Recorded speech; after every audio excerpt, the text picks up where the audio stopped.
पिछले 2 दशकों में अमेरिका ने अफगानिस्तान में $1 ट्रिलियन से अधिक खर्च किए हैं।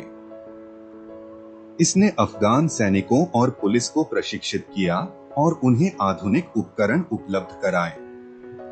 जून में जारी संयुक्त राष्ट्र सुरक्षा परिषद की रिपोर्ट के अनुसार फरवरी तक अफगान बलों की संख्या 3.8 लाख थी, जो सशस्त्र तालिबान लड़ाकों की अनुमानित संख्या से काफी अधिक थी, जो 58,000 से 1 लाख तक थी। अंततः हालांकि अफगान सेना तालिबान के लिए कोई मुकाबला साबित नहीं हुई। Carter Malkasian, US joint chiefs of staff के अध्यक्ष के पूर्व वरिष्ठ सलाहकार, जो the American war in Afghanistan के हिस्ट्री के लेखक भी हैं, ने कहा कि अफगान बलों में कभी कभी समन्वय की कमी होती है और वे खराब मनोबल से पीड़ित होते हैं। उनकी जितनी अधिक हार हुई, उनका मनोबल उतना ही खराब होता गया और तालिबान का हौसला उतना ही बढ़ता गया। तालिबान के प्रवक्ता शाहीन ने कहा कि वे अपने सफल सैन्य हमले से हैरान नहीं हैं, क्योंकि लोगों के बीच हमारी जड़ें हैं, क्योंकि यह लोगों का एक लोकप्रिय विद्रोह था, क्योंकि हम जानते थे कि हम पिछले 20 वर्षों से यह कह रहे थे, उन्होंने कहा।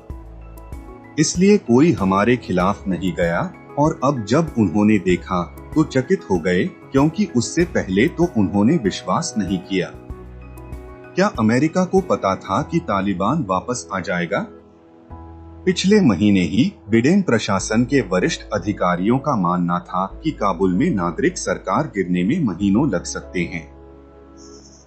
अब कानूनविद बाइडेन प्रशासन पर जवाब के लिए दबाव डाल रहे हैं और इस बारे में जानकारी की मांग कर रहे हैं कि कैसे अमेरिकी खुफिया जानकारी जमीन पर स्थिति को इतनी गलत तरीके से समझ सकती थी।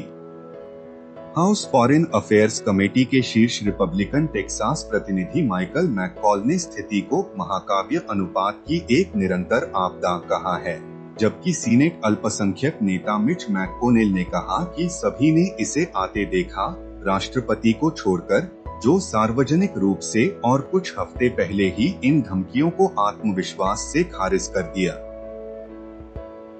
अमेरिकी अधिकारियों ने बिडेन और अन्य वरिष्ठ अमेरिकी नेताओं के साथ अपने संचार के दौरान ऐसा करने की रणनीति बनाने के बावजूद तालिबान से प्रमुख शहरों और क्षेत्रों की रक्षा करने में अमेरिका समर्थित अफगान सरकार की अक्षमता पर निराशा व्यक्त की है।